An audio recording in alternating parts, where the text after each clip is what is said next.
Okey. Assalamualaikum warahmatullahi wabarakatuh. Okey, hari ini cikgu akan terangkan berkenaan dengan topik seterusnya, iaitu ledger. Ledger muka surat berapa? Dalam buku teks muka surat 150.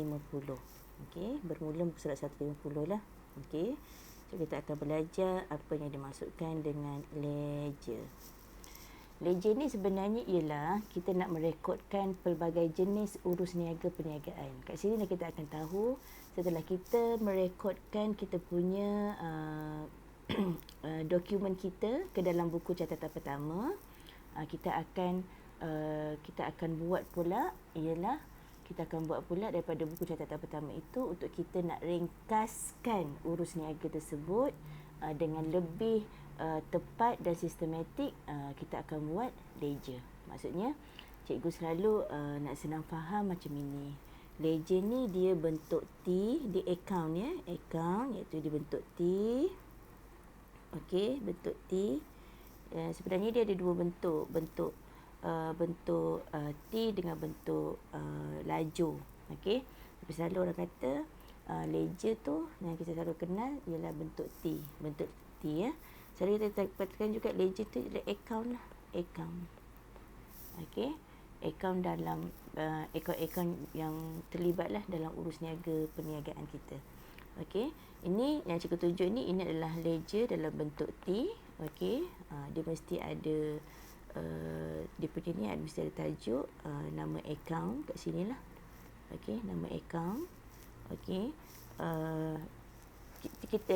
kita nak tahu dia kanan ataupun kiri, debit ataupun kredit. Kita lihat daripada kita pandang, kita bila kita menulis tu, okey, sebelah kanan kita itu adalah kredit. Ni kanan kredit.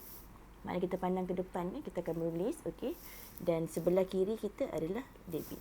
Senang kita nak senang faham, kita buat gitu. Okey. Jadi dalam ledger inilah yang akan kita akan tahu debit dan kredit. Dan kat sini lah yang cikgu nak masing-masing memahami dengan jelas apa yang dimaksudkan dengan debit dan kredit, sebab nanti kat sini kita akan menggunakan sistem catatan bergu. Tapi buat masa sekarang cikgu nak you all fahamkan dulu apa yang dimaksudkan dengan tujuan kita nak menyediakan ledger ini. Okey. Tujuannya tadi apa? Macam cikgu kata tadi, dia adalah merupakan satu ringkasan urus niaga perniagaan yang tepat dan sistematik. Kita nak rekodkan dia dalam kita merekodkan semua pelbagai urus niaga yang wujud dalam perniagaan kita tu dalam bentuk account. Okey, dalam bentuk account yang ada debit ataupun kredit. Kita lihat seterusnya, ledger ni dia terbahagi kepada dua. Ledger terbahagi kepada dua. Satu ledger am. Okey, satu ledger am dan satu lagi ialah ledger am, satu lagi ialah ledger khas. Okey. Ingat, cikgu selalu kan gunakan konsep Bartlett kepada you all kan. Jadi ledger am ni, okey, ledger am tu sebenarnya ialah apa yang terdiri semua daripada belanja, aset, liability, equity, hasil. Semua yang berada kat dalam ini adalah sebenarnya semua ini adalah ledger am. Okey, semuanya adalah ledger am. Okey. Ataupun kita katakan ledger am ni short form dia ialah LA. Nanti you akan jumpa LA1, LA2, LA3. Okey, dan LA ada banyak. Okey. Berbanding dengan ledger khas. Ledger khas ini ataupun kita namakan juga sebagai ledger subsidiary. Okey, subsidiary. Okey. Ledger subsidiary ni ialah apa yang disub kepada dalam ledger am tu. Ada dua perkara, iaitu yang berada dalam aset semasa dan liability semasa. Yang berkaitan dengan, kita ada dua, iaitu yang berkaitan dengan ledger belian dengan ledger belian dengan ledger jualan. Okey. Jualan. Okey, ledger jualan. Okey, atau kita namakan kalau ledger khas ni kita selalu short form dia LK. Okey. Selalu kita akan guna LB ya. Ledger belian ni LB, LB1, LB2, LB3 dan ledger jualan LJ. Okey. Jadi kita ingat apa yang ada dalam ledger belian ini semuanya adalah yang menyenaraikan A, B, B kita. Ingat, belian. Cikgu saya kata belian B. So, ABB kita. Ledger jualan pula ialah ABT kita lah yang menyenaraikan semua LBT kita. Jadi kalau dia adalah ABB dan ABT, dia adalah ledger khas. Dia akan kita senaraikan dia di dalam ledger khas. Selain daripada itu, dia semua akan masuk ke dalam ledger am. Okey. Okey, seterusnya dalam ledger ini juga kita kena faham juga. Okey, ledger ni akan menyerahkan semua akaun-akaun yang ada dalam perniagaan kita, macam cikgu bagi tahu tadi. Jadi kita kena tahu apa klasifikasi akaun-akaun yang ada dalam ledger. Dia terbahagi kepada dua. Okey, dia terbahagi kepada dua, iaitu akaun nyata dengan akaun nominal. Ingat balik apa yang cikgu bagi tahu dalam bakleh. Okey, dia hanya ada dua sahaja, iaitu akaun nyata tu ialah begini. Cikgu kata ni bakleh kan belanja, aset, liability, equity, hasil. Kalau dia adalah belanja dan hasil, belanja hasil dua-dua ni adalah akaun nominal. Akaun nominal. Okey. Tapi kalau aset, liability dan equity, dia adalah akaun nyata. Okey. Itu je. Aset, liability, equity, akaun nyata. Belanja dengan hasil, akaun nominal. Dua tu saja. Mudah kan?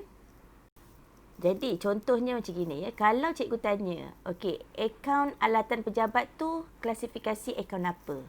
Okey, you all mesti akan kata alatan pejabat tu adalah aset semasa. So bila aset semasa, dia adalah akaun nyata.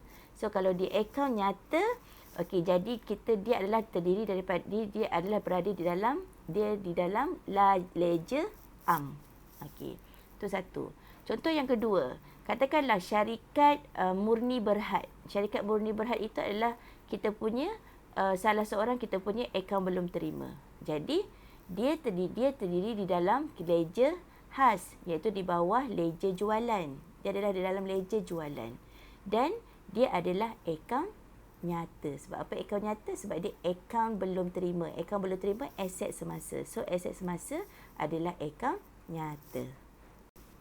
Cikgu nak you all juga fahamkan macam ini. Okey, ledger am ni sebenarnya fungsinya apa? Okey, sebenarnya sama maksudnya kat sini. Ledger am tu sebenarnya fungsinya ialah untuk kita nak merekodkan semua. Ledger am ni fungsinya ialah ini tadi yang cikgu cakap. Kita nak merekodkan semua akaun yang terlibat, iaitu akaun apa? Akaun belanja, akaun aset, akaun liability, akaun equity dan akaun hasil. Okey.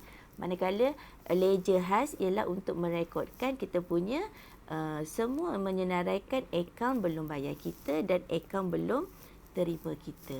Okey. Itu maksud dia. Maknanya yang kalau urus niaga secara kredit, jadi kan ledger belian dengan ledger jualan itu kan yang melibatkan urus niaga secara kredit, dia adalah di bawah ledger khas. Okey, di bawah ledger subsidiary. Okey. Tapi nanti ingat tak, daripada ledger daripada ledger belian kita kadang ada banyak ledger belian. Kita ada LB1, ada LB2, ada LB3, lepas tu ledger jualan pun ada LJ1, ada LJ2, ada LJ3. Jadi bila kita nanti akan belajar seterusnya dalam masa yang sama, dia juga nanti akan jadi ledger am. Tu kita tunggu bila kita sampai ke topik tersebut. Okey, itu saja pasal ledger. Nanti kita jumpa dengan lebih lanjut yang kita terangkan berkenaan dengan sistem catatan bergu.